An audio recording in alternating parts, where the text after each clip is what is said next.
supuesto, a los componentes de la mesa con especial cariño.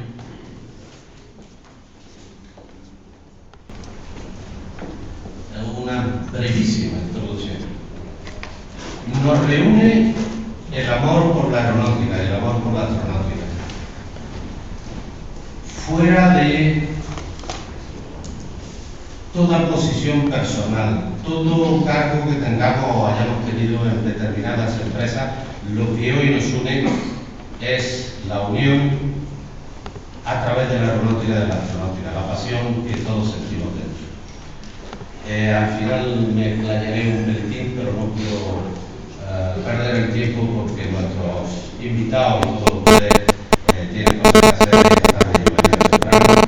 Así que sin más preámbulo, quiero darle las gracias por asistir aquí nuevamente a los miembros conferenciantes, los miembros de la mesa de esta tarde, y quiero hacer una pequeña introducción.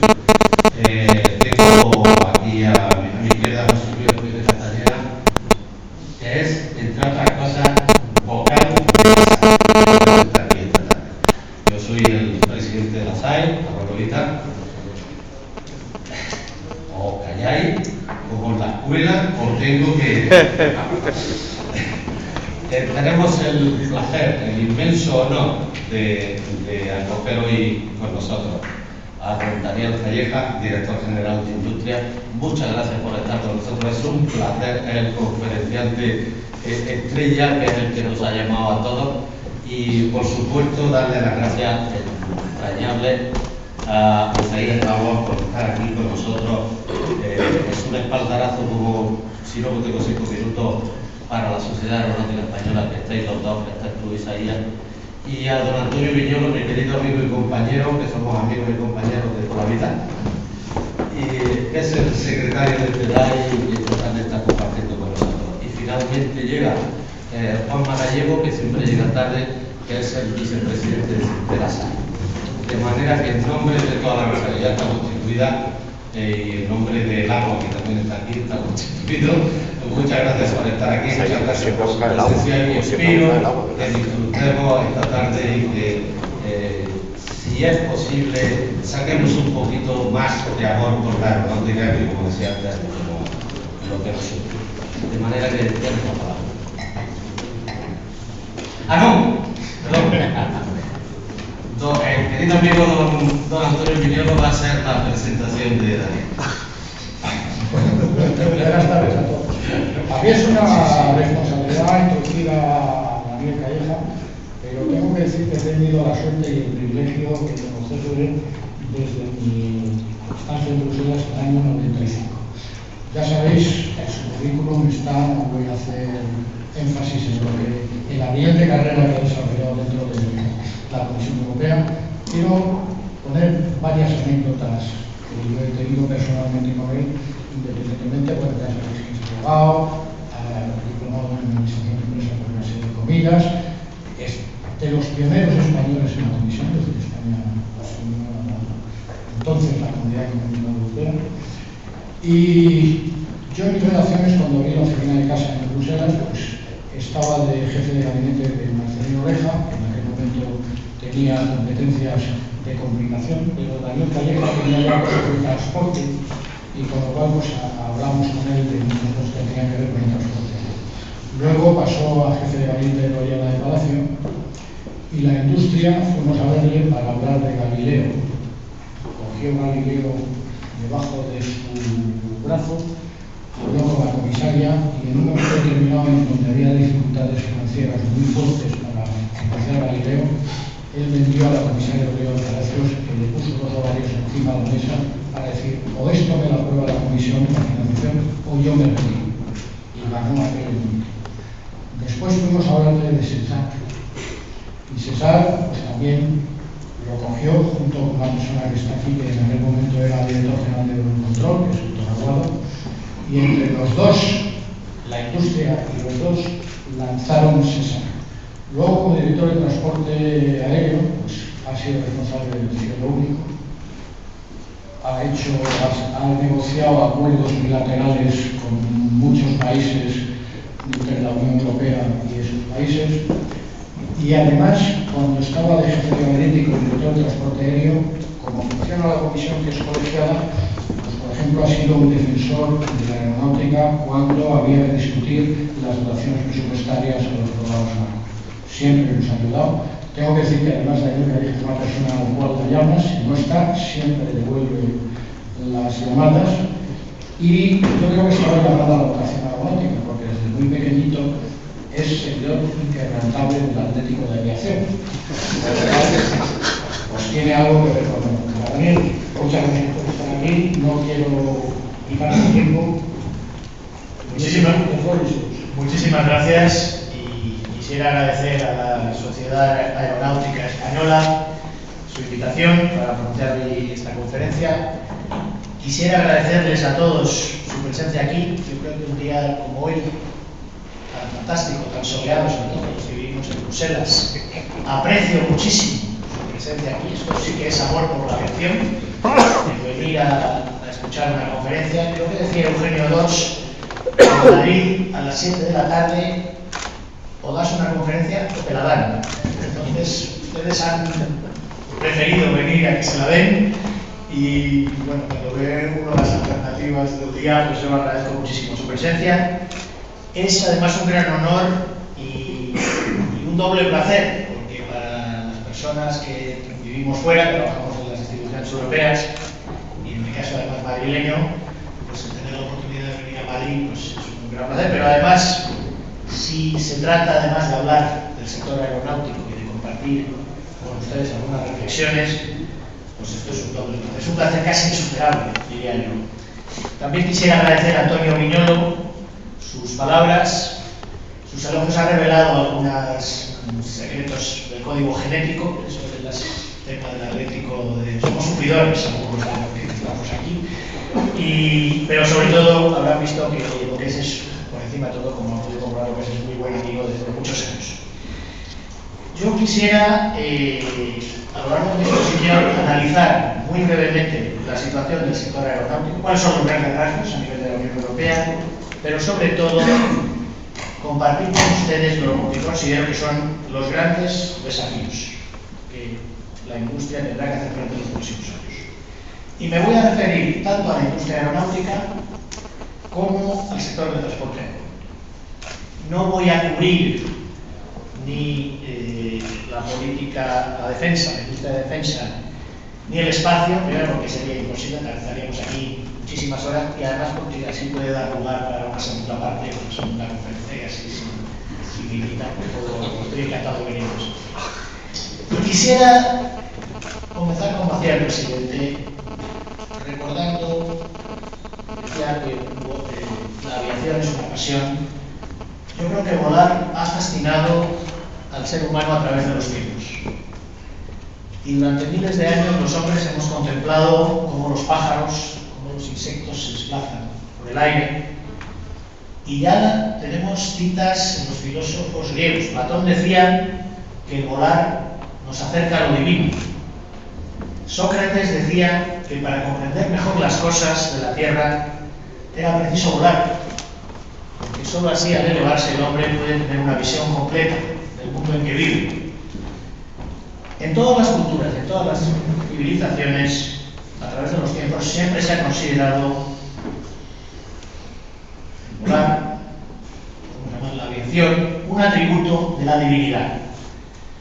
No sé si todos los que trabajamos en el sector aéreo gozamos de esos atributos o de esos privilegios. Lo que sí sé es que trabajamos más cerca del privilegio que los más mortales. Así que eso espero que tenga algún efecto positivo y creo que eso es un dato que tenemos que tener en cuenta. Yo voy a hablar desde una perspectiva europea. Como se ha recordado, en los últimos 6 años he tenido la gran suerte de dirigir la política europea de transporte aéreo. Y desde hace poco más de 2 meses estoy en la Dirección General de Industria, pero tengo bajo mi responsabilidad el sector de la construcción aeronáutica, de la defensa, del turismo, y esta Dirección General, no yo directamente, se ocupa también de los temas del espacio y del programa Neoliberalismo. Y quisiera comenzar con un punto de partida muy claro. El sector de la aviación es un sector de una extraordinaria importancia para Europa y para el mundo. Y por si hubiera alguna duda, Voy a citarles un ejemplo de lo que supone la no aviación. Y lo tuvimos hace un año.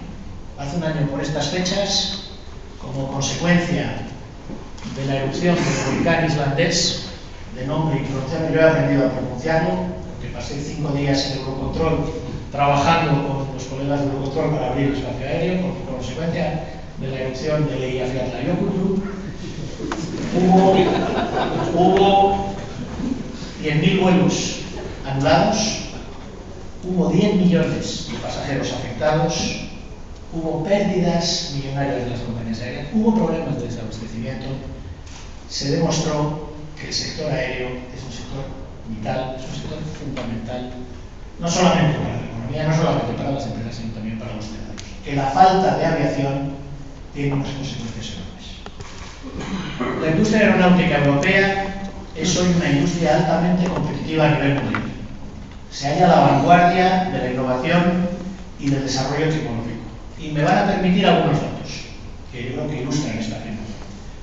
Estamos hablando de un volumen de negocios superior a los 100.000 millones de euros, que es un 1,2% del PIB, más de medio millón de personas altísimamente cualificadas que trabajan en la industria aeronáutica. Exportamos el 60% de la producción, lo que es una industria clave para nuestra balanza comercial, y en un sector además con excelentes perspectivas de futuro. La producción mundial de aviones comerciales para el periodo 2011-2015 se estima a 710.000 millones de dólares. Un dato de que es un sector que tiene muy buenas perspectivas. Además, es uno de los sectores que más dedica a la investigación, al desarrollo y a la innovación. Más del 12% de su volumen de negocios y el 20% de sus puestos de trabajo.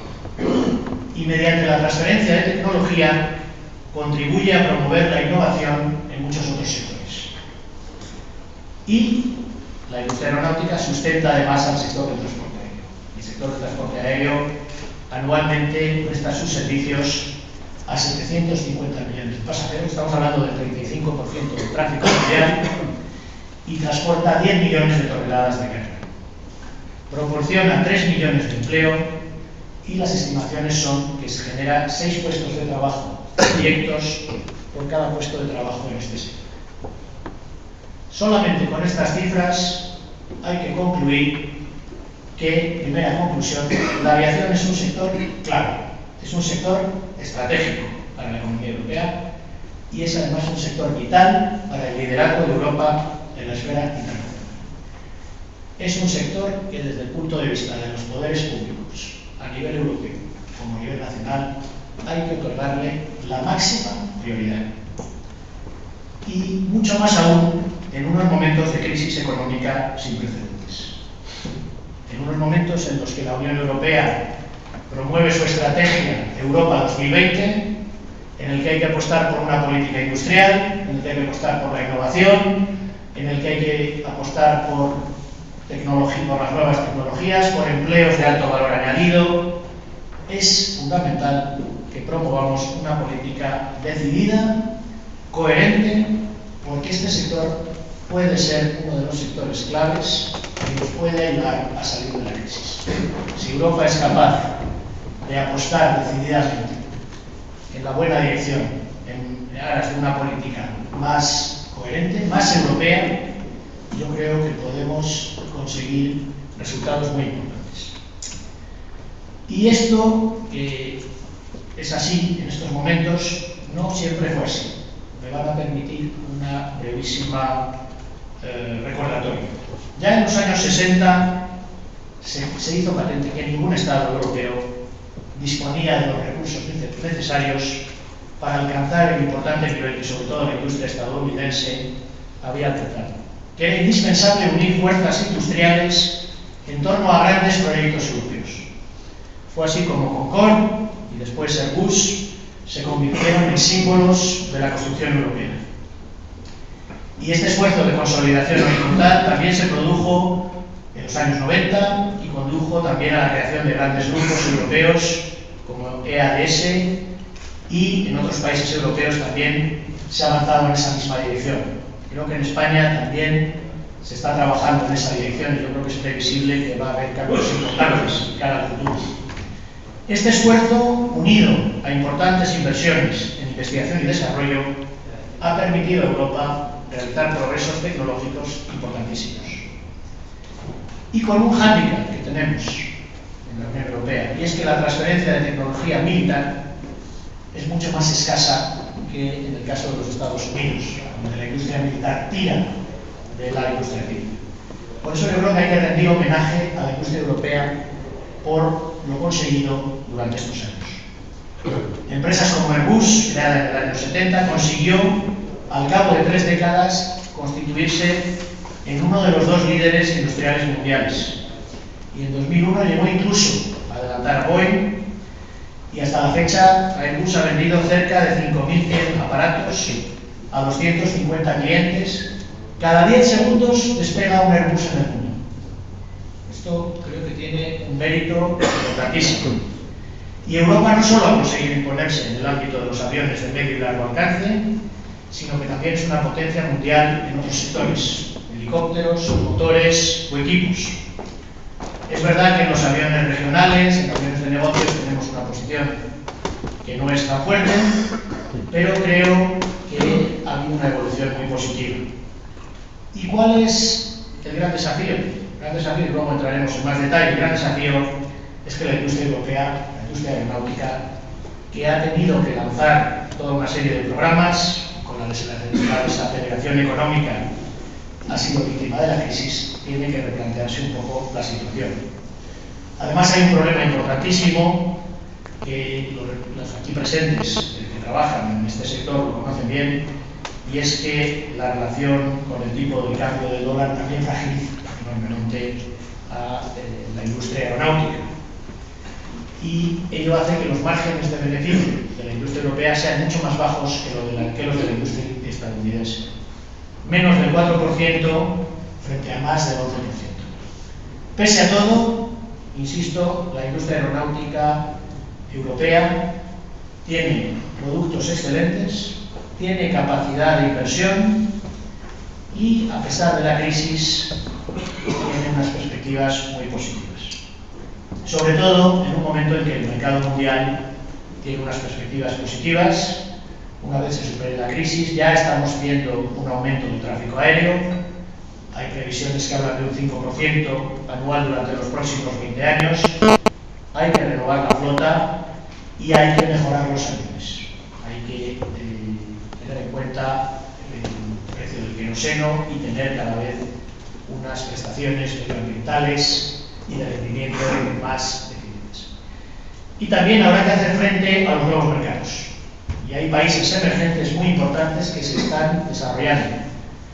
El caso de China, el caso de India. Las compañías aéreas indias se desarrollan a un ritmo del 18% al año. Airbus posee en la actualidad un 75% de ese mercado, que pueden ser 950 aviones de más de 100 plazas en los próximos 15 años. Pero esa aparición de países emergentes ha obligado también a las industrias europeas a implantarse en esos países. Y esto no es negativo.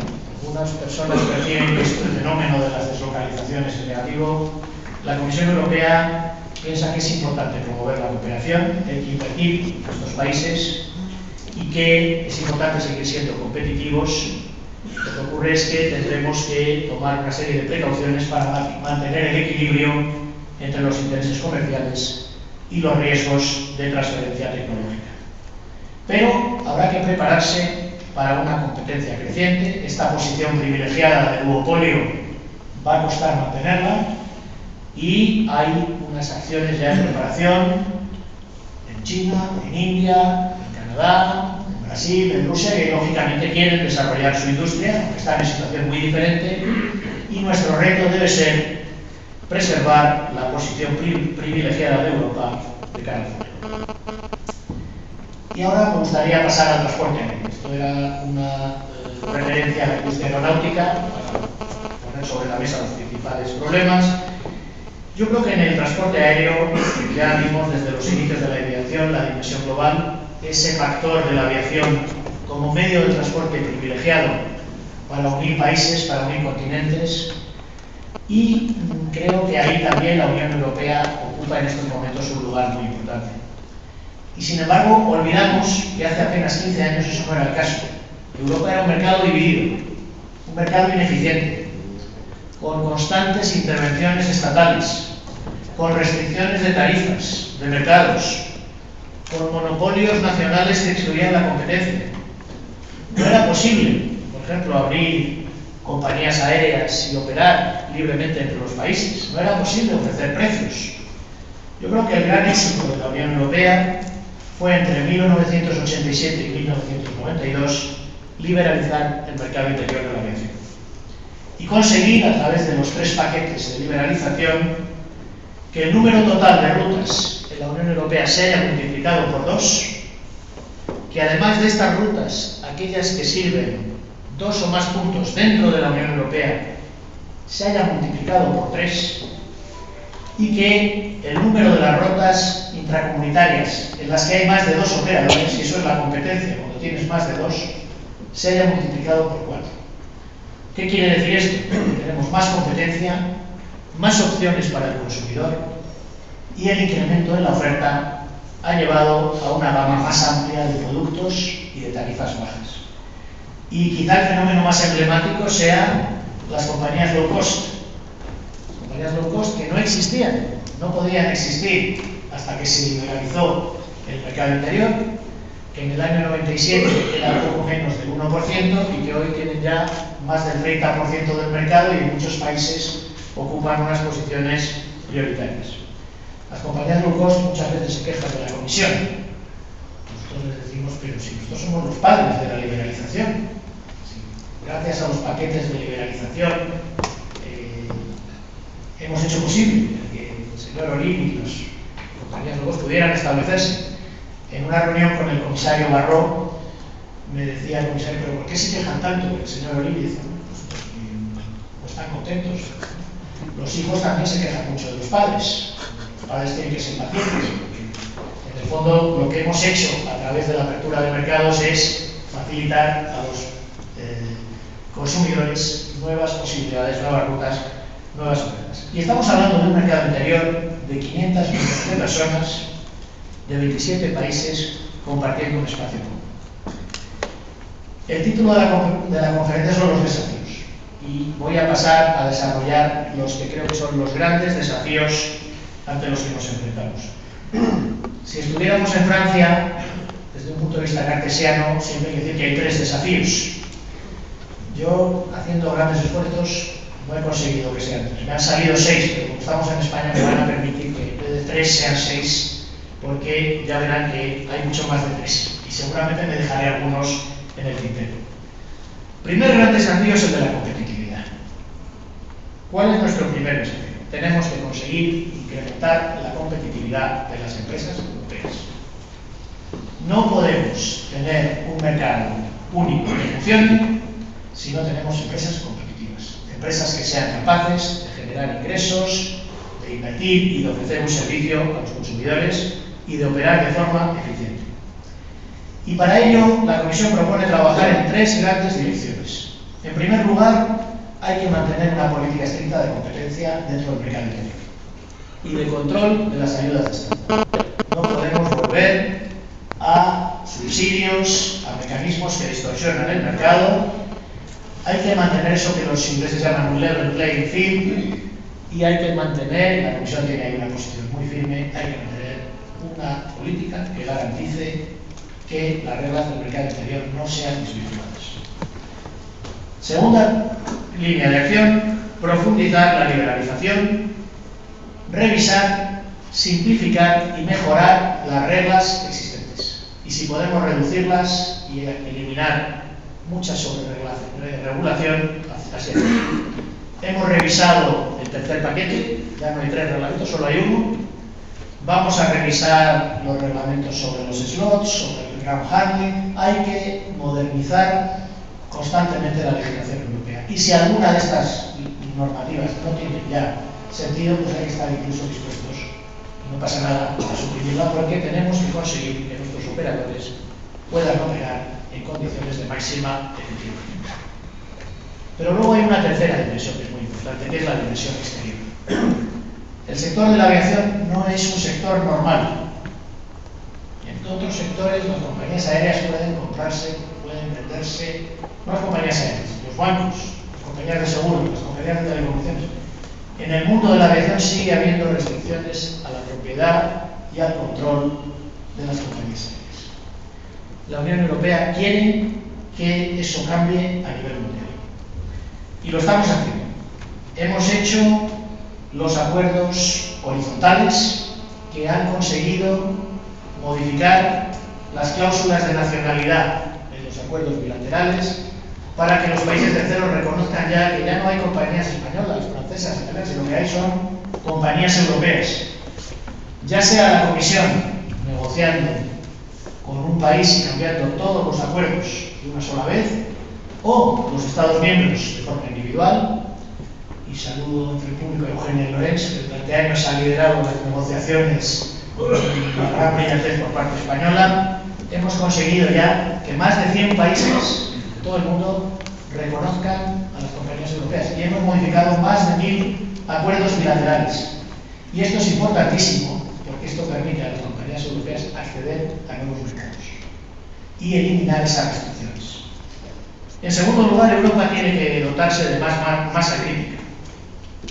Tenemos que ampliar nuestro mercado interior. Somos 500 millones, 27 países. Nosotros queremos ir más allá y queremos establecer una zona aérea común de aviación a través de una política de vecindad. ¿En qué consiste este proyecto? Queremos para el año 2014 extender el mercado interior a los países vecinos, a los países del norte de África, de la cuenca mediterránea, a los Balcanes, a Turquía y por supuesto también a los países del centro y del este de Europa, Ucrania, Bielorrusia, Moldavia. Tenemos ya acuerdo de cielos abiertos con Georgia, estamos negociando con Ucrania, pero también queremos ampliar esta zona. El objetivo sería 58 países y 1.000 millones de habitantes, con un mercado en el que tendríamos unas reglas, un principio de acceso y, por supuesto, también estándares comunes de seguridad, de navegación aérea, de security, medioambientales, porque la apertura del mercado y la convergencia reglamentaria deben ir en consonancia. Este área común, esta zona aérea común, nos daría una masa crítica que nos permitiría competir con otras grandes zonas del mundo. Y esto es un objetivo posible. Y tenemos ya un acuerdo de cielos abiertos con Marruecos, tenemos mandatos de negociación con los países del norte de África y es un objetivo posible que en los próximos 4 años intentemos y debemos conseguirlo expandir porque nos hace falta tener una masa crítica suficiente. Pero luego hay una tercera línea de acción que es muy importante, que son los acuerdos de cielos abiertos con otras regiones del mundo. Ahí el paso más significativo fue el acuerdo alcanzado con los Estados Unidos. Este acuerdo ha sido verdaderamente un acuerdo muy trabajoso. Nos llevó 7 años y 19 rondas de negociación en las 2 etapas. Desde que conseguimos el mandato en el año 2003 hasta que el ministro español, en un histórico Consejo de Ministros en Luxemburgo, cerrando la presidencia española, rubricó este acuerdo que ha liberalizado el 60% del tráfico mundial. Creo que ha sido uno de los éxitos históricos, que ha dado nuevas oportunidades a las compañías, pero además ha instituido un comité mixto que se reúne para tratar de todos los problemas de gestión del espacio aéreo, temas de seguridad, temas de competencia. Hemos establecido la posibilidad de trabajar conjuntamente en este ámbito, temas de protección de consumidores, temas de security, cooperación en materia de medio ambiente. Hay incluso disposiciones sociales importantes. Yo creo que esto va a ser un acuerdo muy importante. No está del todo terminado porque no conseguimos liberalizar todavía la propiedad y el control, pero yo creo que esto será la próxima etapa. De hecho, a raíz de este acuerdo han visto las evoluciones en el mercado. Hay tres grandes alianzas, One World, SkyTeam y Star, que tienen una base en el mercado transatlántico, y España en concreto, a través de Iberia, con British Airways, con American Airlines. También hay otros países que están, incluido Japón, en este mercado. Esto tiene que ser el embrión de una futura liberalización mundial de la aviación. Es preciso que las compañías puedan fusionarse, puedan operar, que haya una libertad para las inversiones que en este momento no tenemos. Esta yo creo que será la gran etapa que tenemos que franquear para establecer unas bases de competitividad. Segundo gran desafío, he hablado de la competitividad, la capacidad. Y este es un tema importante. Ahora estamos viviendo una crisis económica, pero se espera, tenemos estudios realizados por Eurocontrol, que el volumen del tráfico aéreo en los próximos 20 años se va a multiplicar por 3. Si no se toman decisiones, la Unión Europea va a tener enormes dificultades de absorber la capacidad de crecimiento. Y ello implica dificultades de congestión, dificultades medioambientales. Europa necesita más infraestructuras y necesita mejorar la explotación de las existentes. Para ello hemos hecho un plan de acción para trabajar sobre la capacidad aeroportuaria, y quisiera destacar también la importancia de los aeropuertos. Los aeropuertos emplean a 120.000 trabajadores directos, a más de 1 millón de puestos de trabajo indirectos, y sirven, como decía antes, a 580 millones de pasajeros al año. Es decir, son actores económicos fundamentales. Si no hacemos nada, más de 60 aeropuertos de la Unión Europea estarán congestionados de aquí a 20 años. Y los 20 más importantes estarán saturados durante más de 9 horas diarias. El libro blanco de la Comisión reconoce que hay que trabajar en una política de infraestructuras. Y en España yo creo que se han hecho los deberes con las ampliaciones en aeropuertos importantes, pero tenemos que establecer un plan de acción que hemos hecho, y ponerlo en marcha, y además hemos creado el Observatorio de la Capacidad Aeroportuaria, que debe permitirnos vigilar cómo evoluciona la capacidad aeroportuaria y tomar las medidas necesarias. Y ya hemos identificado algunos elementos. Hay que aprovechar mejor las capacidades aeroportuarias existentes. Tenemos que trabajar con una metodología armonizada de evaluación. No teníamos en Europa una base armonizada de inventario de la capacidad aeroportuaria. Todo esto se está poniendo en marcha y estamos trabajando muy bien con Eurocontrol, con los Estados miembros, para poner esto en marcha. Pero hay que tener un enfoque coherente en las operaciones de seguridad aérea, porque la seguridad aérea no debe verse afectada. Fomentar la comodalidad, es importantísimo que la alta velocidad llegue a los aeropuertos, que haya las interconexiones de metros, porque eso puede alimentar también el tráfico aeroportuario, el tráfico de pasajeros, mejorar los aspectos medioambientales y a poner en marcha un plan de acción que vamos a desarrollar en los próximos años. Y ligado muy de cerca a este aspecto, voy a hablar ahora del cielo único europeo, que sería el tercer gran desafío al que nos enfrentamos. El cielo único tiene su origen en una iniciativa de Loyola de Palacio, la vicepresidenta de la Comisión Europea, que nada más tomar posesión como comisaria en el año 1999 tuvo que afrontar un problema gravísimo. Había una situación de retrasos, de graves problemas, de congestión, y llegó un momento en el que prácticamente había que tomar alguna decisión. Yo, como anécdota, me he dicho que cuente alguna anécdota, les diré que en aquella época era su jefe de gabinete y le dijo, bueno, ¿qué podemos hacer? Hay que hacer algo. Y recibió en aquel momento, estaba todavía en el despacho con las cajas, con los libros, todavía instalándose, y recibió al director general de Eurocontrol saliente, el señor Yves Lambert, que le dijo, lo que tiene usted que hacer es armonizar toda la gestión del espacio aéreo a nivel europeo. Nada, hagámoslo. Yo en aquel momento dije, bueno, esto es mucho más complicado de lo que parece. Hay operaciones militares, hay aspectos técnicos. Yo creo que esto, como objetivo del mandato, a lo mejor podríamos pensar en otras cosas más fáciles. Nada, hay que hacer el cielo único europeo. Ella misma puso en marcha un grupo de alto nivel. Cuando le hablamos de las autoridades militares, vinieron las autoridades militares, empezamos a ver por los pasillos de la comisión a generales que venían y a autoridades militares, y ahí tuvimos un apoyo fundamental en la persona de Víctor Aguado, que está aquí presente, porque nos pusimos de acuerdo en que Eurocontrol tiene una experiencia técnica y una capacidad insustituible, y lo que la comisión podía aportar era la fuerza del método comunitario, la posibilidad de tomar decisiones de mayoría cualificada y darle el impulso político apoyándonos en la experiencia técnica de Eurocontrol.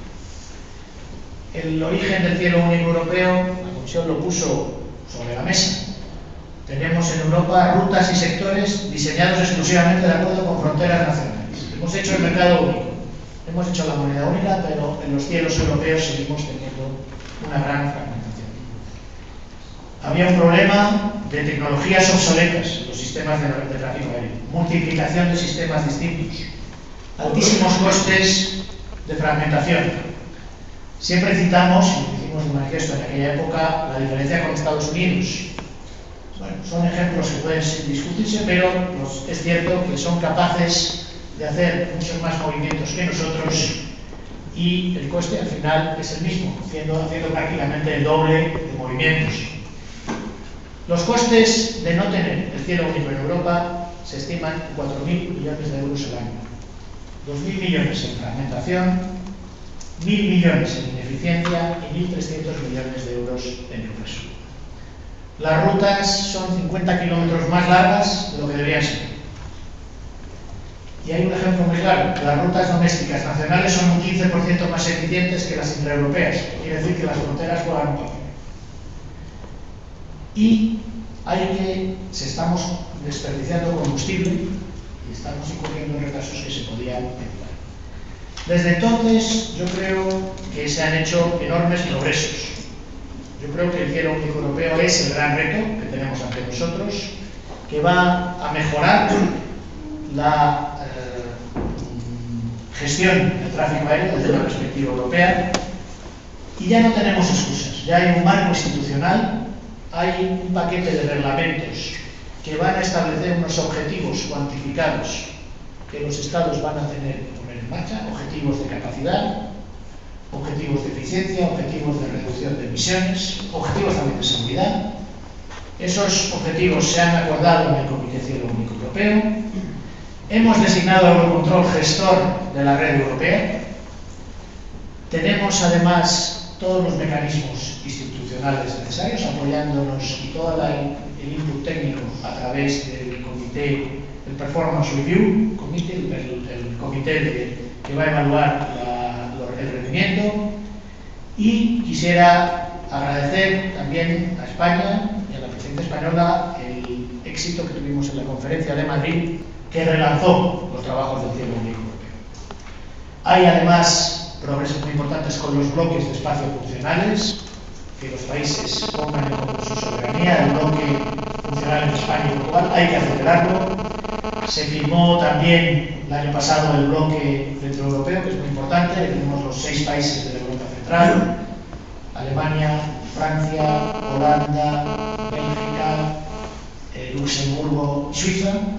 Y hay claramente unos progresos que se están haciendo y los países se han dado cuenta de la importancia, y hay una fecha, porque si no hay fechas al final la legislación comunitaria no hay, y es el año 2012, en el cual todos los FARs tienen que estar constituidos y empezaremos a poner en marcha. Pero sobre todo lo que hay es un programa importantísimo, porque el cielo único tiene también una dimensión estratégica industrial, y es el programa al que se refería Antonio Viñolo, es el programa César.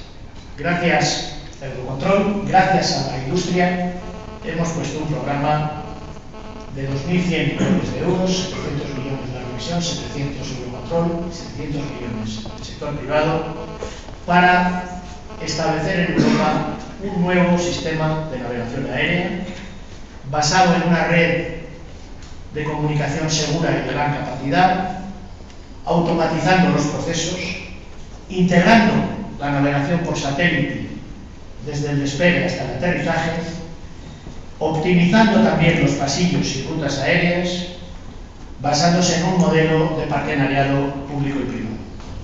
Esto se ha hecho a través de una empresa común, que yo tuve el gran honor y la gran suerte de presidir hasta hace 2 meses, que ha sido, yo creo que, un instrumento muy útil para poner en marcha esta fase del desarrollo. SESAR va a contribuir al crecimiento de la Unión Europea y tiene también una perspectiva de crear muchísimo empleo altamente cualificado. Va a dotar a los controladores aéreos de mejores medios, va a facilitar su trabajo y en el programa SESAR tenemos a los militares, tenemos a los controladores, tenemos a las compañías, tenemos a los aeropuertos, tenemos todos los actores relevantes. Pero además el acuerdo de interoperabilidad, que también hicimos bajo presidencia española, trabajamos muchísimo bajo la presidencia española con Estados Unidos, hace que el programa SESAR será interoperable con el programa NextGen, lo que garantizará que habrá un sistema plenamente compatible a nivel transatlántico que puede ser la base de un futuro sistema mundial de navegación aérea. Y estamos también trabajando con la OACI en este sentido. Los objetivos de SESAR son muy ambiciosos: triplicar la capacidad, aumentar la seguridad, reducir significativamente el impacto medioambiental, reducir el coste para las aerolíneas y tiene un factor clave, al cual también me referiré, que es el factor humano. Vamos a mejorar las condiciones de los controladores aéreos, vamos a darles más medios y vamos a ser, yo creo, en el marco de un esquema que tenemos ya también, la directiva de movilidad, vamos a ser capaces de que el factor humano pueda ser un factor, sea un pilar clave para el éxito de esta iniciativa. Pero hay un cuarto desafío, que es el desafío medioambiental. Y este es un desafío que no podemos ignorar.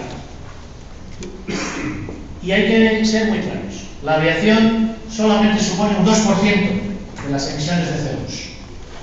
Y además, en los últimos 40 años los aviones han reducido un 70% el consumo de combustible por pasajero y han mejorado enormemente las emisiones sonoras. Pero, como los demás sectores, la aviación tiene, aunque sea un porcentaje que no sea muy elevado, no está exenta de contribuir a la lucha contra el cambio climático. Y hay que hacerlo de muchas formas. Hay que hacerlo a través de la investigación y el desarrollo, hay que hacerlo a través del cielo único y del programa SESAR, pero también la Unión Europea se ha dotado de un sistema de comercio de emisiones. A partir del año 2012 habrá un régimen comunitario de comercios de derecho de emisión de gases de efecto invernadero. Pensamos que es un mecanismo de mercado flexible que puede desempeñar una función importante dentro de un conjunto de medidas. Y ciertamente es preferible a otras ideas, impuestos, como tasas. Creemos que el comercio de derechos de emisión puede ser un mecanismo importante porque debe permitir a la aviación una cosa que necesitamos, es que crece. Pero al mismo tiempo que crece, puede crecer de una forma sostenible y a través del comercio de emisiones tener resultados medioambientales. Yo quisiera, en este sentido, destacar el acuerdo importantísimo de la última asamblea de la OACI, un acuerdo también un poco inesperado, que permitió establecer una agenda con 190 países. Nos hemos puesto de acuerdo en una serie de medidas basadas en las tecnologías, basadas en la navegación aérea, y yo creo que hay una agenda común que tendremos que poner en marcha en este año. Quinto desafío es el desafío de la seguridad. Y aquí incluyo tanto la seguridad safety como security. En España seguridad es todo, en otros países distinguen. Y en lo que se refiere, comienzo por la security, que son todas las reglas de controles que se han ido desgraciadamente multiplicando. Creo que ahí tenemos que hacer un gran esfuerzo, y a mí es mucho más fácil decirlo ahora que estoy en industria, en simplificarlas. No hay que bajar la guardia. Sé que todas estas medidas de líquidos han introducido unas complicaciones, han sido necesarias. Si no se hubieran introducido, hubiera habido algún ataque adicional contra el sector aéreo y obedecen a algunas amenazas, pero es posible, con la tecnología, garantizar la protección de los pasajeros y simplificar las medidas. Como veo que está la representante de seguridad, del Comité de la Seguridad Aérea, y estoy muy decepcionado porque no se vayan a suprimir, como habíamos acordado en abril del 2011, las restricciones a los líquidos en duty free, porque al final se van a prolongar, pues hago un llamamiento a que no se nos olvide que hay que simplificar las medidas, pero evidentemente la tecnología nos tiene que ayudar. Y tenemos que, y es muy importante que mantengamos las reglas de protección sobre. Pero al lado de la security están los aspectos de safety. El transporte aéreo sigue siendo de lejos el medio de transporte más seguro.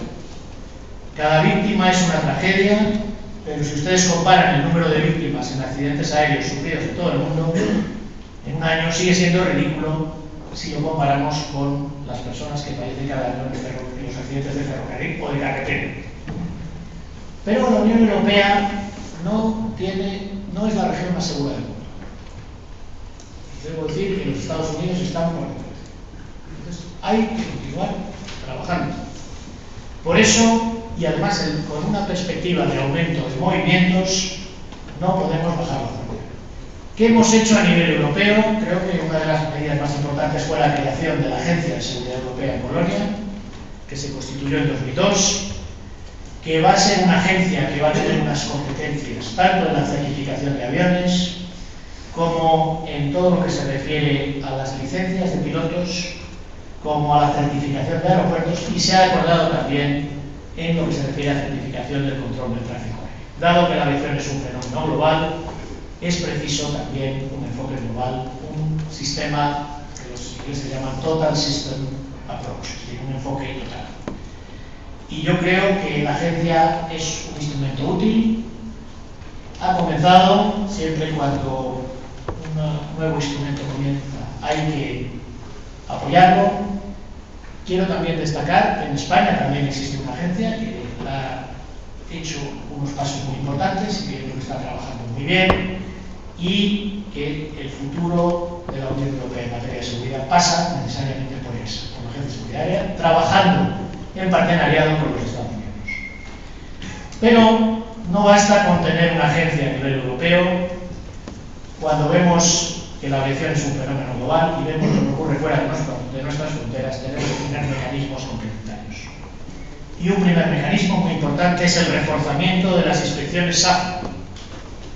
Y yo creo que ahí hemos hecho esfuerzos enormes. España ha hecho un esfuerzo enorme, creo que está entre los 2 o 3 países, Luis Rodríguez me corregirá, que hacen mayor número de inspecciones. Creo que es el segundo, o el primero a lo mejor, ya adelantando a Francia, en inspecciones SAFA, porque es necesario mantener el control, las inspecciones sobre los aeronaves que vienen a nuestros aeropuertos y supervisar constantemente esto. Y naturalmente el mecanismo que más relieve mediático ha tenido es el mecanismo de la mal llamada lista negra comunitaria, es decir, el mecanismo que permite a la Unión Europea prohibir simultáneamente que accedan al espacio aéreo europeo a los 27 Estados miembros cualquier aeronave o cualquier compañía que no cumpla los requisitos de seguridad. Este es un mecanismo de una eficacia extraordinaria. Es un mecanismo sin precedentes, muy superior, mucho más radical que lo que quieren los Estados Unidos, porque los Estados Unidos congelan las operaciones, nosotros podemos de un día para otro bloquear. Es un mecanismo que era necesario, porque en la Unión Europea había países que excluían ciertas compañías que eran consideradas inseguras en un país y que volaban en otro. Esto no tenía ningún sentido. Pero además es un mecanismo fundamental para proteger a los ciudadanos europeos. Y hemos tenido unas situaciones muy complicadas en este comité. Es un comité que ha actualizado ya la lista de compañías aéreas, se reúne cada 3 o 4 meses. Este comité siempre decide por unanimidad. En seguridad no se vota. No hay operaciones políticas. Es un comité técnico o una compañía segura, y en ese caso no hay ningún problema. Y si no lo es, hay que tomar las decisiones que se toman. Y hemos tenido situaciones complicadas. Yo recuerdo en una ocasión que decidimos bloquear la compañía de un país y al día siguiente había una compra importantísima en ese país y hubo todo tipo de presiones políticas. Esas presiones se pararon en el momento en que llegó la noticia de que un avión de ese país se acababa de estrellar. A partir de ese momento hubo mucha gente que dijo que este instrumento es un instrumento que salva vidas. No es un instrumento fácil, porque la Unión Europea tampoco quiere tener malas relaciones, hay algunos países que no lo perciben bien, pero es un instrumento que en el futuro tenemos que completar, no debemos prescindir de él, pero hay que completarlo con unos programas de cooperación, de ayuda al desarrollo, porque hay países que realmente les hace falta una asistencia técnica. Hay países como España que tienen una zona de influencia muy importante, todos los países de la Unión Europea, y tenemos que trabajar también con la organización de la Unión, con la OACI, para mejorar la seguridad. Todas estas medidas tienen que mejorar la seguridad, que no es negociable. No puede ser en ningún caso el parámetro de ajuste. Y aquí quisiera también incluir, aunque es un elemento que está presente en todos los desafíos, una dimensión común, que es el papel del factor humano.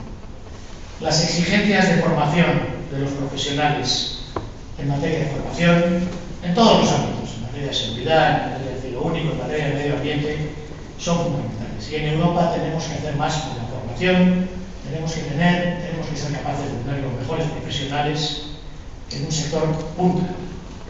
Y hay que promover políticas que ofrezcan oportunidades a los jóvenes pilotos. Y hay que atraer a los jóvenes al transporte aéreo. Y hay que ser capaces de hacer atractiva esta profesión para que consigamos tener e invertir en la formación. Y es un elemento en el cual yo creo que en el futuro Europa tiene que promover también acciones más efectivas. Instituyendo también en este ámbito del factor humano mecanismos, si hace falta, complementarios de diálogo social, y en el ámbito de seguridad avanzando en la cultura justa, que es un ámbito fundamental. Pero me queda un último desafío, porque ya no quiero cansarles más, ya voy llegando al final, que es el papel de la investigación y de los grandes programas europeos. Tenemos, si queremos mantener nuestra posición privilegiada en el mundo, que dotarnos de los medios necesarios en el ámbito tecnológico. Es un esfuerzo fundamental para hacer frente a los retos medioambientales, que mencionaba antes, para tener un transporte aéreo más limpio y más seguro, y la industria europea está y debe seguir estando a la vanguardia de este esfuerzo. Y les voy a poner un ejemplo. La flota mundial presenta un consumo medio de 5 litros por pasajero cada 100 kilómetros. Un Airbus A380 solo consume 3 litros por pasajero cada 100 kilómetros. Esa es la dirección en la que tenemos que trabajar. Pero claro, para ello los poderes públicos y la industria tienen que trabajar eficazmente. Yo creo que fue un éxito la primera plataforma tecnológica que lanzó la Comisión, la plataforma ACARE, que estableció una agenda estratégica con una serie de objetivos concretos de aquí al año 2020, reducir las emisiones de CO2 un 50% y un 80% el ruido, y mejorar los rendimientos de los aviones. Y yo creo que ha sido también muy positiva la iniciativa Clean Sky. Saludo también a algunos de los miembros activos de este programa, una asociación público-privada dotada con un presupuesto de 1.600 millones de euros hasta el año 2013, que tiene que acelerar la realización y la aplicación de tecnologías que permitan reducir las emisiones y el ruido, con tecnologías punta y probándolas en ámbito real. Tenemos más de 80 miembros permanentes de empresas, centros de investigación, centenares de socios, y hay áreas fundamentales: la eficacia aerodinámica de los aviones, soluciones avanzadas como el control pasivo y activo de los flujos. No voy a leer esto que tengo aquí porque muchos lo entenderían y muchos les aburrirían. Esto de Clean Sky es absolutamente fundamental porque es el avión del futuro y son los motores verdes, son las tecnologías del futuro. Pero más allá de estos programas hace falta una nueva visión. En la última reunión de Aerodays en Madrid se ha presentado el informe, la hoja de ruta 2050, Flight Path 2050, que se enmarca dentro de la continuidad, que continúa en esa línea de que Europa sea líder mundial en materia de utilización de carburantes con bajas emisiones y establece objetivos ambiciosos. Pero yo personalmente creo que hay que trabajar además en 3 ámbitos muy importantes. Uno son los sistemas de aviones no tripulados. Este es un ámbito en el que vamos a lanzar una iniciativa el 27 de mayo con Eurocontrol, con la Agencia Europea de Defensa, porque hemos vivido situaciones, en la mente de todos está la central nuclear en Japón, o la crisis que vivimos con el volcán, o toda una serie de situaciones en las que no se puede poner en riesgo la vida humana, pero que hace falta tener información. Hay dispositivos con unas aplicaciones de uso civil y no hay una reglamentación europea. Y hay problemas de certificación, hay problemas de acceso al espacio aéreo y hay que ver qué podemos hacer también en el ámbito de la investigación y desarrollo. Así que les anuncio nuevas responsabilidades de la industria aeronáutica, en acuerdo con la Dirección General de Transportes, vamos a lanzar un grupo de reflexión sobre este tema. Hay que también, Europa tiene que trabajar más en el ámbito de los carburantes alternativos. Las últimas gotas de petróleo, cuando se agote el petróleo, irán a los aviones. Los aviones que se están construyendo hoy, que volarán todavía en los próximos 30 o 40 años, tendrán que tener como base combustible, petróleo, y hace falta trabajar en los carburantes alternativos. La Comisión se ha dado un objetivo, que algunos han criticado, que es que en el año 2050 un 40% de los carburantes utilizados en los aviones sean hipocarbónicos, como se dice así, que tengan bajo contenido en carbono. Vamos a ver si somos capaces, hay que ver cuáles son las posibilidades, pero es un ejemplo. Y luego tenemos que trabajar en la investigación y desarrollo para afrontar la crisis. Vuelvo a la crisis del volcán, que me marcó profundamente. No teníamos en ese momento y seguimos sin tener datos suficientes sobre el impacto de las cenizas volcánicas sobre el mundo. Hay que aumentar la investigación y en ese tipo de situaciones tenemos que notarnos. Pero hay muchas más áreas en las que la Comisión propone con la industria establecer. Y voy a concluir, porque si no vamos a estar aquí todo el día, ya se me han agotado los retos. Yo creo que ya con todos estos retos tenemos bastante trabajo para los años que vienen. Como les decía, creo que la aviación es un sector estratégico para Europa, un sector que opera en un marco global de un altísimo valor añadido y en relación al cual la única política eficaz para poder tener éxito tiene que desarrollarse a nivel de la Unión Europea. En este ámbito ya toda la reglamentación tiene su origen en la Unión Europea, en todos los ámbitos, y tenemos que obrar con la máxima coherencia, pero con una Unión Europea que actúe en estrecha cooperación con sus Estados miembros como nivel más eficaz para poder tener una influencia a nivel mundial. El desafío de la competitividad, los retos de la capacidad, conseguir el cielo único europeo, los retos de la seguridad o de la innovación, el medio ambiente, así como los largos ciclos de desarrollo y los riesgos tecnológicos elevados que caracterizan a esta industria, requieren una cooperación eficaz entre todos los sectores, tanto privados como públicos, para racionalizar y concentrar los esfuerzos de investigación. Y este esfuerzo común tenemos que ponerlo en marcha con decisión. Creo que ha sido espectacular lo que se ha conseguido en el sector aéreo en muy poco tiempo. Cuando pensamos que desde 1903, cuando los hermanos Wright hacen su primer avión, en menos de 50 años teníamos ya la explotación comercial, es en términos de evolución de un sector espectacular. Y cuando vemos lo que hemos hecho en la Unión Europea en los últimos años, creo que ha sido también un desarrollo importantísimo. Pero no podemos bajar la guardia. Tenemos que redoblar los esfuerzos para que la industria europea pueda continuar desempeñando ese papel motor en la economía y en la definición de un modo de transporte aéreo eficaz, seguro y respetuoso del medio ambiente a nivel mundial. Y yo creo que esta es la gran fuerza de Europa.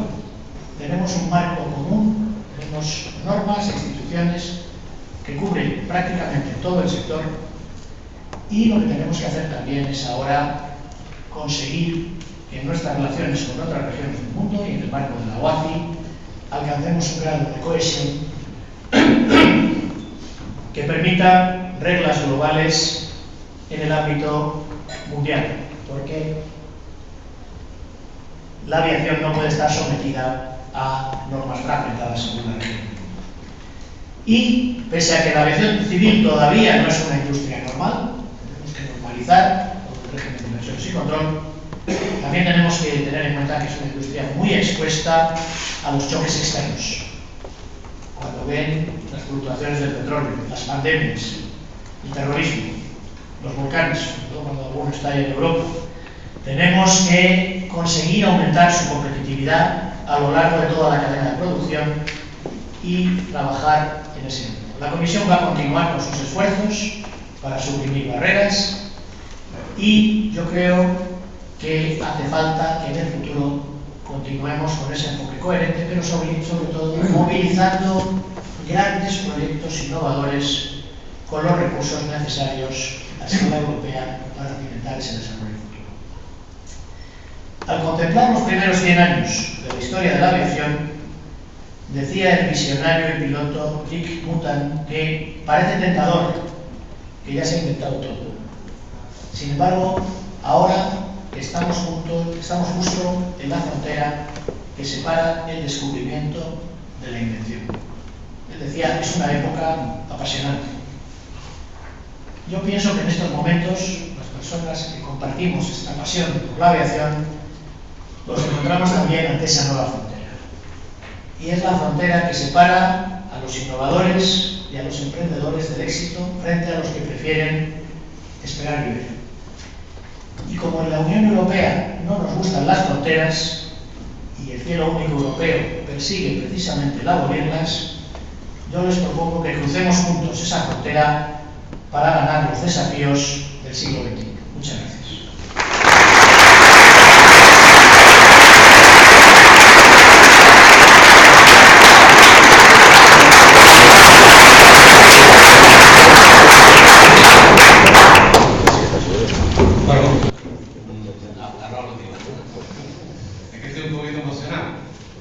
Antes de darle la palabra a don José Astarma, dos palabritas para cerrar el acto naturalmente. Lo tenía reservado para hacer un poco de proselitismo, pero estoy tan tocado, de verdad, estoy tocado por todo lo que has contado, que el proselitismo lo voy a dejar en una palabra. Que se apunte más gente a la SAE, que esto vale la pena, que sabéis que vale la pena y que paguen. O sea, así tan simple, así tan simple. Daros las gracias, darte las gracias a ti, daros las gracias a todos los que estáis aquí. A ver cómo lo digo.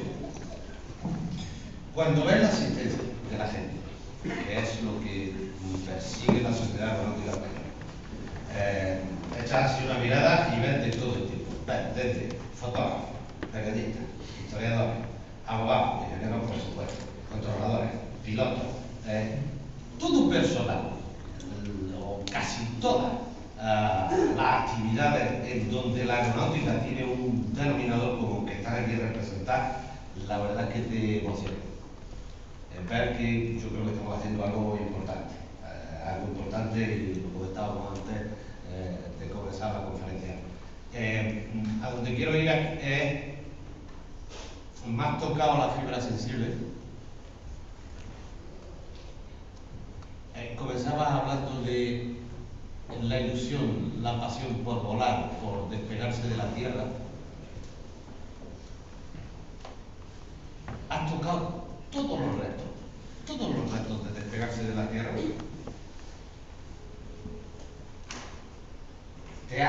Nos has acercado a Dios. Dios creó los pájaros, Dios creó la aerodinámica.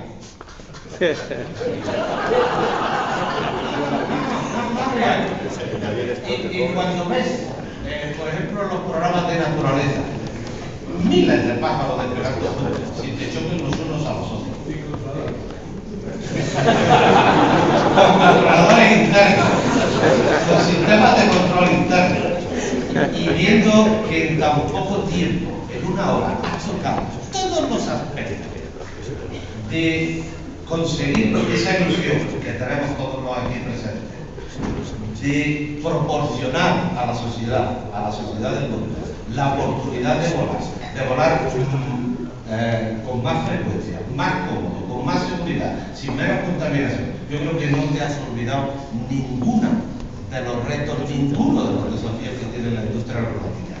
Y lanzas además una ilusión por delante a todos nosotros de que no hemos hecho nada. Nos queda mucho camino por recorrer y hay que ilusionar a todos los profesionales y amantes de la aeronáutica que sigan luchando por conseguir ese reto. De verdad que me he emocionado. Muchas gracias y muchas gracias.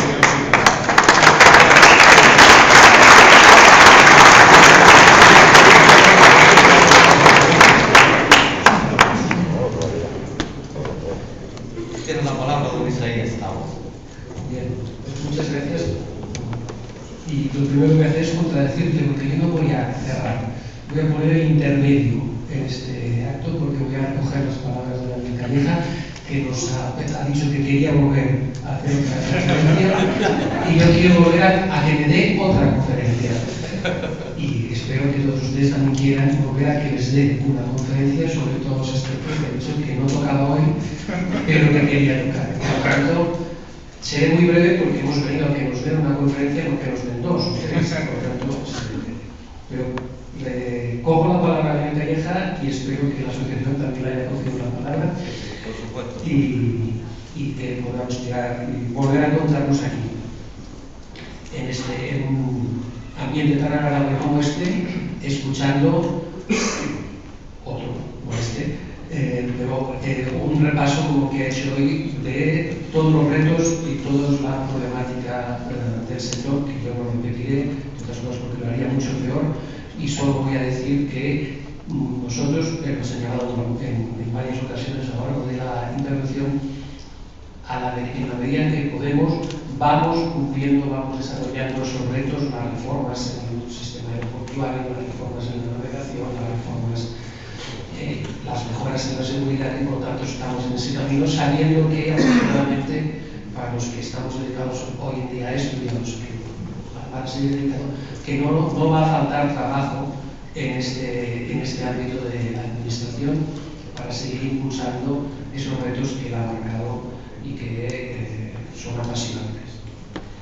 Pero yo, como no quería hablar del tema, porque no lo puedo hacer mejor y porque quería ser breve, quiero decir 4 cosas respecto al motivo por el que estamos hoy aquí, que es la convocatoria de la Sociedad Aeronáutica Española, y aquí enlazaré con lo que ha dicho Manuelita, en el sentido de animar a la gente a apuntarse a la sociedad, y lo diré desde la administración, desde el Secretario de Estado del Gobierno, porque yo soy de los convencidos de que España necesita mucha más sociedad civil, mucha más gente que comparta valores, que comparta ideas, que desde la transversalidad, esa palabra tan moderna, que significa que todos, desde diferentes puntos de vista, podemos compartir algún objetivo, y en este caso una pasión por la aviación, por el volar, por la astronáutica, pues vale la pena que la gente se asocie, porque eso hace fuerte un país. Los países más fuertes, más sólidos, son aquellos en que la sociedad está más organizada, y por lo tanto, cuanto más organizada está, el país funciona mejor. Evidentemente, ha de tener una administración y ha de funcionar, pero la sociedad tiene que ser potente para poder ser en ocasiones un contrapeso y en ocasiones un acicate a la acción de la administración y de los gobiernos. Y además ha de haber asociaciones de todo tipo, porque si solo hubiese asociaciones que tirasen en un sentido, decía alguien que no recuerdo quién es, el mundo se desequilibraría, por todo caería. Entonces ha de haber asociaciones de todo tipo y por lo tanto hay que llamar a apoyar una sociedad de estas características, que realmente paradójico es que todavía no existiese. Pero bueno, existe, lleva 4 meses, hoy tiene una gran capacidad de convocatoria, como se demuestra con la asistencia de todos ustedes hoy aquí y, por lo tanto, parafraseando, no, citando literalmente lo que ha dicho Daniel Calleja, decía que un instrumento que comienza hay que apoyarlo. Yo estoy aquí hoy por dos motivos. Uno, porque quería que me diese una conferencia de Daniel Calleja, y dos, porque creo que hay que apoyar la creación, el desarrollo y la existencia de la sociedad aragonesa. Por lo tanto, tenéis todo mi. Muchas gracias.